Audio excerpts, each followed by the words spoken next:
Hello friends, तो आज के इस वीडियो में हम लोग बात करेंगे मेटल कार्बोनेट के बारे में। ये न्यू टॉपिक हम लोग स्टार्ट करने वाले हैं। अगले वीडियो में हम लोगों ने 18 इलेक्ट्रॉन रूल के बारे में डिस्कशन किया था, जिसमें हम लोगों ने मैक्सिमम एग्जांपल, मुझसे जितना हो सका वो मैंने एग्जांपल सोल्व करवाए थे। तो यहाँ पर हम लोग स्टार्ट करते हैं मेटल कार्बोनिल। तो ये जो मेटल कार्बोनिल है ये मोस्ट कॉमन लिगेंड है किसमें, ऑर्गेनोमेटालिक केमिस्ट्री में।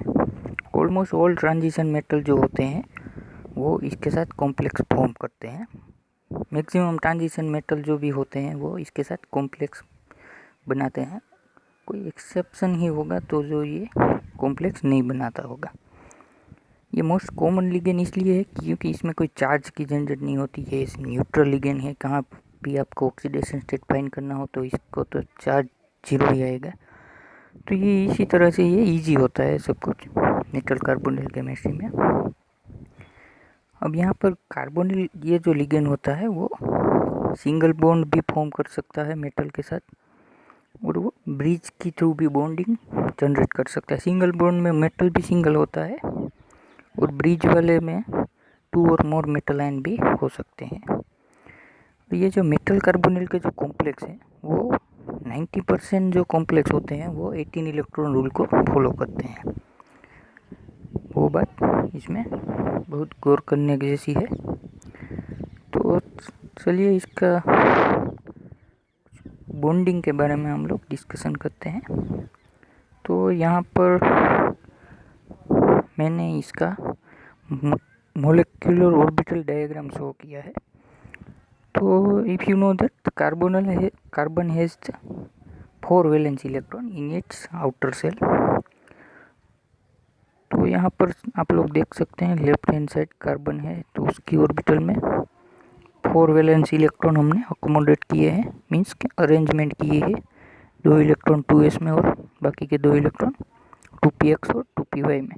वैसे ही ऑक्सीजन की आप लोग देख सकते हैं right hand side if you see थे, यहाँ पर भी हमने 2 इलेक्ट्रॉन 2s में, क्योंकि ऑक्सीजन में 6 वैलेंस इलेक्ट्रॉन होते हैं इसी वजह से 2 इलेक्ट्रॉन 2s में और 2 इलेक्ट्रॉन मीन्स कि बाकी के 4 इलेक्ट्रॉन px में, 2 इलेक्ट्रॉन py में एक और pz में। इसी तरह इसका फिल करना आता होगा शायद आपको, मैं ये मान के चलूँगा। और बीच में आप लोग टोटल कीजिएगा कार्बन के 4 इलेक्ट्रॉन और ऑक्सीजन के 6 इलेक्ट्रॉन, तो all over electron will be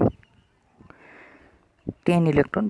तो 10 इलेक्ट्रॉन बीच में आपको अकोमोडेट करने हैं ग्रेजुअली। तो देख सकते हैं यहाँ पर अकोमोडेट किए गए हैं 10 इलेक्ट्रॉन। तो अब यहाँ पर गौर करने जैसी चीज़ ये है कि यहाँ पर गौर से देखोगे तो ये जो सिग्मा 2s ऑर्बिटल है और ये जो सिग्मा स्टार 2s ऑर्बिटल है, ये दोनों ऑर्बिटल, मैं आपको बता दूं कि ये दोनों ऑर्बिटल बॉन्डिंग में पार्टिसिपेट नहीं करती। तो इसको हम क्या कहेंगे, नॉन बॉन्डिंग ऑर्बिटल। क्या कहेंगे, नॉन बॉन्डिंग ऑर्बिटल। वेरेज आप यहाँ पर देख सकते हैं ये तीनों ऑर्बिटल है, मीन्स के जो 6 इलेक्ट्रॉन है ये तीनों ऑर्बिटल में, ये तीनों ऑर्बिटल बॉन्डिंग में पार्टिसिपेट करेगी और ये 3 बॉन्ड बनाएंगी। 6 इलेक्ट्रॉन है तो मीन्स 3 बॉन्ड ही जनरेट कर सकती है। ये बात हमने ये जो लिगेंड फाइंडिंग ट्रिक वाला वीडियो था दूसरा ऑर्गेनोमेटालिक केमिस्ट्री में, उसमें हम लोगों ने डिस्कशन किया था। फर्स्ट उसके स्टार्टिंग में ही हम लोगों ने मैंने बताया था कि CO में किस तरह से बॉन्डिंग होता है। तो ये बीच वाली 3 ऑर्बिटल 3 बॉन्ड में चली जाएगी, और ये जो उसके अपर लेवल वाली ऑर्बिटल है उसको हम लोग लूमो बोलते हैं बेसिकली, ये आपको पता ना हो तो बता दूं। और ये जो नीचे वाली ऑर्बिटल होती है उसको हम लोग होमो बोलते हैं। HOMO means highest occupied molecular orbital और LUMO means lowest occupied molecular orbital. ये जो लूमो होती है ये पाई स्टार 2px और पाई स्टार 2py, ये इलेक्ट्रॉन से फिल नहीं होती, ये खाली ही होती है। तो आप लोग देख सकते हैं। तो यहाँ पर मैंने बोला कि सिग्मा 2s और सिग्मा स्टार 2s जो ऑर्बिटल है वो नॉन बॉन्डिंग है। तो ये जब क्या करती है, ये इलेक्ट्रॉन मेटल कोई होगा, मेटल कार्बोनिल में मेटल होगा तो ये 2 ऑर्बिटल से इलेक्ट्रॉन उसको डोनेट करेगा। ओके, CO मोलिक्यूल जो कार्बोनिल मोलिक्यूल लिगेंड है वो मेटल को इलेक्ट्रॉन डोनेट करेगा। और जब ये डोनेट करने की वजह से जो मेटल का सेंटर होगा उसमें इलेक्ट्रॉन डेंसिटी इंक्रीज हो जाएगी। सो इलेक्ट्रॉन डेंसिटी इंक्रीज होने की वजह से वो फिर से वो इलेक्ट्रॉन डोनेट करेगी कार्बोनिल को। वो किस वाली ऑर्बिटल में डोनेट करेगी? वो ये जो पाई स्टार 2p x और पाई स्टार 2p y है, इस वाली ऑर्बिटल में जो मेटल होगी वो इलेक्ट्रॉन डोनेट करेगी। अब गौर से देखेंगे तो ये जो सिग्मा वाले इलेक्ट्रॉन कार्बोनिल ने डोनेट किए थे मेटल को, वो पाई डोनेशन होगा। पाई नहीं मीन्स सिग्मा डोनेशन होगा, मीन्स कि सिग्मा बॉन्ड होगा, सिग्मा डोनेशन होगा। और जब मेटल की सेंटर में जब इलेक्ट्रॉन डेंसिटी इंक्रीज होने की वजह से जो मेटल कार्बोनिल को फिर से इलेक्ट्रॉन ये पाई स्टार वाली ऑर्बिटल में डोनेट करेगी, वो पाई डोनेशन के नाम से जाना जाता है। और ये डोनेशन और बैक डोनेशन की इफेक्ट को ही हम लोग बोलते हैं सिनर्जिस्टिक इफेक्ट। यहाँ पर आप लोग देख सकते हैं ये जो है सिनर्जिस्टिक इफेक्ट है। फर्स्ट वाले में क्या है? Sigma donation. तो किस तरह से होता है? पहले कार्बन मेटल को इलेक्ट्रॉन डोनेट करता है through sigma donation, through sigma bonding, means कि उसकी सिग्मा नॉन बॉन्डिंग जो ऑर्बिटल है कार्बन की, कार्बोनिल की, ये वाली सिग्मा स्टार 2s और सिग्मा 2s, तो यहाँ पर इलेक्ट्रॉन से यहाँ से इलेक्ट्रॉन डोनेट करेगा वो। तो इसी तरह से ये सिग्मा डोनेशन हुआ। और जब भी डोनेट करने की वजह से मेटल पे डेंसिटी, इलेक्ट्रॉन की डेंसिटी इंक्रीज हो जाती है, तो उसी तरह मेटल भी कार्बोनिल के लिगेंड को इलेक्ट्रॉन अपने डोनेट करती है। वो कहाँ पर डोनेट करेगी? ये पाई स्टार वाली ऑर्बिटल में डोनेट करेगी। तो इसी वजह से इसको हम क्या कहेंगे? पाई एक्सेप्टेंस, मीन्स कार्बोनिल ने पाई इलेक्ट्रॉन एक्सेप्ट कर लिया उसकी पाई स्टार वाली ऑर्बिटल में, इसको हम लोग पाई एक्सेप्टेंस कहेंगे। और तीसरी वाली फिगर देखते हैं तो यहाँ पर है ओवरऑल इंटरेक्शन, मीन्स पहले सिग्मा डोनेशन हुआ और उसके बाद पाई एक्सेप्टेंस हुआ। तो ये जो डोनेशन और बैक डोनेशन है, पहले डोनेशन हुआ सिग्मा डोनेशन और फिर वापस मेटल ने पाई इलेक्ट्रॉन डोनेट किया, तो इसको बैक डोनेशन बोलते हैं। तो ये डोनेशन और बैक डोनेशन की फिनोमिना को हम लोग बोलते हैं सिनर्जिस्टिक इफेक्ट बोलते हैं।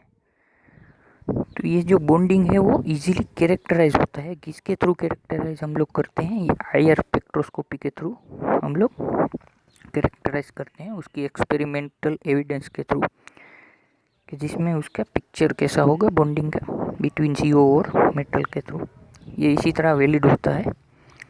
सो यहाँ पर सिनर्जिस्टिक इफेक्ट होने की वजह से क्या होगा? ये जो बॉन्डिंग होगा मेटल और कार्बोनिल का, वो वीक पड़ जाएगा। यहाँ पर देख सकते हैं। अब लास्ट में जो डोनेशन होता है वो पाई एक्सेप्टन होता है, तो लास्ट वाला बॉन्ड है वो पाई बॉन्ड है, तो पाई बॉन्ड वीक होता है, आप लोग को पता ही होगा सिग्मा बॉन्ड के कंपैरिजन में। तो यहाँ पर जो ये जो बैक डोनेशन की प्रोसेस है वो वीक बॉन्ड बना देती है कार्बोनिल का। तो यहाँ पर देख सकते हैं कि जो नॉर्मल कार्बोनिल होगा, जिसको मेटल के साथ बाइंडेड नहीं है, बॉन्डेड नहीं है, उसकी ट्रेचिंग फ्रीक्वेंसी आप लोग देखोगे तो वो 2143 सेंटीमीटर इनवर्स मिलेगी। और जो CO एज ए लिगेंड होगा कोई भी कॉम्प्लेक्स में मेटल में, तब उसकी फ्रीक्वेंसी कितनी मिलेगी? 2000 सेंटीमीटर इनवर्स। मीन्स कि ये फ्रीक्वेंसी है CrCO6 की, मीन्स क्रोमियम मेटल होगा और हेक्सा कार्बोनिल फॉर्म में होगा CO लिगेंड। तो ये इसकी फ्रीक्वेंसी है, मीन्स अप्रोक्सीमेट वैल्यू है। फ्रीक्वेंसी डिक्रीज हो रही है, आप देख सकते हो यहाँ पर 2143 सेंटीमीटर इनवर्स फ्रीक्वेंसी है और यहाँ पर 2000 है, तो फ्रीक्वेंसी डिक्रीज हो चुकी है। तो CO as a ligand form में होगा तभी उसकी ट्रेचिंग फ्रीक्वेंसी कम होगी, जब नॉर्मल फॉर्म में होगा तो उसकी stretching frequency compare to ligand उसकी ट्रेचिंग फ्रीक्वेंसी ज़्यादा होगी। तो हम लोग देखते हैं कि स्पेक्ट्रोस्कोपिक प्रॉपर्टी में हम लोग कुछ कॉम्प्लेक्स दिखाता हूँ मैं आपको। तो सबसे पहले TiCO6 उस पर चार्ज है -2, उसके बाद है -1 चार्ज वेनेडियम वाले कॉम्प्लेक्स में, उसके बाद Cr वाले कॉम्प्लेक्स में कोई चार्ज ही नहीं है, मीन्स के 0 चार्ज। उसके बाद मैंगनीज वाले कॉम्प्लेक्स में प्लस चार्ज है, उसके बाद Fe के कॉम्प्लेक्स में +2 चार्ज है। तो गौर से देखोगे तो फर्स्ट कॉम्प्लेक्स से लेकर लास्ट वाले Fe कॉम्प्लेक्स तक आप लोग डाउन तक टॉप से बॉटम जाओगे तो चार्ज आपको इंक्रीज होना दिखता है कि +, -2, -1, 0, +2, यहाँ से ये चार्ज इंक्रीज होता जा रहा है। तो अब ट्रेचिंग फ्रीक्वेंसी में क्या चेंजेस आएंगे? तो ट्रेचिंग फ्रीक्वेंसी इंक्रीज होती जा रही है। क्यों इंक्रीज होती जा रही है? तो यहाँ पर आप लोग देखोगे तो जब आप लोग धीरे से आसानी से समझ सकते हैं कि जब यहाँ पर पहला वाला कॉम्प्लेक्स देखो तो TiCO6। तो TiCO6 में क्या है कि जब ये कॉम्प्लेक्स है TiCO6 का तो उसमें -2 चार्ज है। तो CO तो न्यूट्रल लिगेंड है, तो वो -2 चार्ज किस पर चला जाएगा, Ti पे, टिटेनियम पे। तो टिटेनियम पे -2 चार्ज है। अब उसकी कंपेरिजन उसके नेक्स्ट कॉम्प्लेक्स के साथ करो तो वेनेडियम कॉम्प्लेक्स पे माइनस चार्ज हो जाएगा और Ti पे -2। तो जब Ti पे -2 चार्ज है तो उसकी टेस्टिंग फ्रीक्वेंसी लोअर है। क्यों? क्योंकि मेटल पे नेगेटिव चार्ज होने की वजह से वो इलेक्ट्रॉन डेंसिटी मेटल पे इंक्रीज हो जाएगी। जब इलेक्ट्रॉन डेंसिटी मेटल पे इंक्रीज हो जाती है तो मेटल ज़्यादा बैक डोनेट करेंगे पाई इलेक्ट्रॉन को कार्बोनिल की पाई स्टार ऑर्बिटल में। तो इसी वजह से ये बॉन्ड ज़्यादा वीक हो जाएगा। तो इसी वजह से स्ट्रेचिंग फ्रीक्वेंसी भी डिक्रीज हो जाएगी। इसी की तरह वेनेडियम में भी होता है। अब जब चार्ज यहाँ पर हायर है तो वहाँ पर स्ट्रेचिंग फ्रीक्वेंसी भी हायर है। क्यों? क्योंकि जब Fe में चार्ज हायर होगा मेटल न्यूक्लियस पे तो वहाँ पर इलेक्ट्रॉन डेंसिटी कम होगी ना। जब पॉजिटिव चार्ज कोई भी मेटल पे हायर होता है तो वहाँ पर इलेक्ट्रॉन डेंसिटी में क्या फर्क पड़ता है, तो मेटल के इलेक्ट्रॉन कम होते हैं वहाँ पे। तो इसी कम होने की वजह से वो कार्बन के इलेक्ट्रॉन को अट्रैक्ट करेगा थ्रू सिग्मा डोनेशन के थ्रू वो कार्बन के इलेक्ट्रॉन को अट्रैक्ट करेगा और इसी वजह से सिग्मा डोनेशन की स्ट्रेचिंग फ्रीक्वेंसी हायर होगी कंपेयर टू पाई एक्सेप्टेंस की वजह क्योंकि पाई बॉन्ड तो वीक होगा। इसी वजह से ये वीक इफेक्ट प्रोड्यूस होती है पाई बॉन्ड में और उसकी पाई बॉन्ड जब का प्रेफरेंस ज़्यादा होता है, इसकी वजह से उसकी स्ट्रेचिंग फ्रीक्वेंसी ये लेस होती है। तो अब लोग आगे बढ़ते हुए पहुंच चुके हैं कि ये सारे के सारे complex negative to positive charge यहाँ पर इंक्रीज होता जा रहा था, तब स्ट्रेचिंग फ्रीक्वेंसी भी इंक्रीज होती जा रही थी। इसका रीज़न भी हमने बताया। हम लोग देखते हैं कि यहाँ पर चार्ज इंक्रीज ही होता जा रहा है और स्ट्रेचिंग फ्रीक्वेंसी भी इंक्रीज होती जा रही है। तो उसकी पोलरिटी में क्या चेंजेस आएंगे। ओके, तो हमने यहाँ पर फर्स्ट पॉइंट में क्या किया है, in case of more positively charge metal there is no possibility of pi donation. तो ये तो मैंने बात बोली ही थी कि जब मेटल पे चार्ज ही पॉजिटिव है तो वो पाई डोनेशन कर ही नहीं पाएगा, क्योंकि उसके पास इलेक्ट्रॉन हो गए ही नहीं इतने ज़्यादा कि वो पाई डोनेशन में इलेक्ट्रॉन कार्बन की पाई स्टार ऑर्बिटल में अकोमोडेट कर पाए। और इसकी वजह से पाई डोनेशन नहीं होता है, मगर उसमें क्या होता है, सिग्मा एक्सेप्टर टेंडेंसी इंक्रीज होती है क्योंकि मेटल पॉजिटिवली चार्ज होता है और वो कार्बोनिल से इलेक्ट्रॉन पुल करते हैं। अब इसी वजह से क्या होता है कि यहाँ पर ये जो नॉर्मल CO होता है वो पोलराइज फॉर्म में होता है। नॉर्मल CO लोग लिगेंड की बॉन्डिंग जो होती है वो पोलराइज होती है कंपेयर टू मेटल CO में। यहाँ ये वाला तो क्यों पोलराइज होता है, कार्बन मोर इलेक्ट्रोनेगेटिव नहीं होता है, मतलब कि ऑक्सीजन मोर इलेक्ट्रोनेगेटिव होता है कंपेयर टू कार्बन। तो इसी वजह से ये बॉन्ड पोलराइज हो जाता है।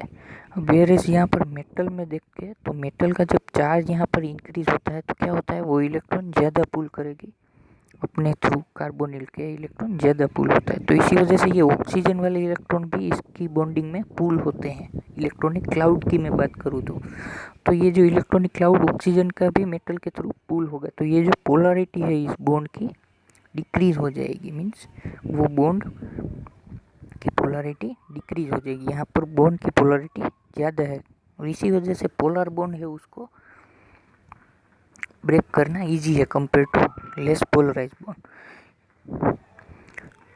तो ये बात थी मेटल कार्बोनिल की कुछ स्पेक्ट्रोस्कोपिक प्रॉपर्टी की और उसकी बॉन्डिंग की, जिसमें सिनर्जिस्टिक इफेक्ट की बात की और उसके एविडेंस भी मैंने बताया थ्रू स्पेक्ट्रोस्कोपिक एविडेंस के मुताबिक।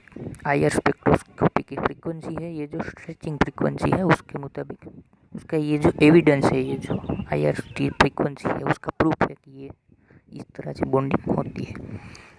तो अब हम बात करेंगे नेक्स्ट वीडियो में कि ब्रिजिंग मोड ऑफ CO, ये जो ब्रिजिंग मोड होते हैं उसकी हम लोग डिटेल में डिस्कशन करेंगे, उसकी भी स्पेक्ट्रोस्कोपिकल प्रॉपर्टी है उसका भी डिस्कशन करेंगे।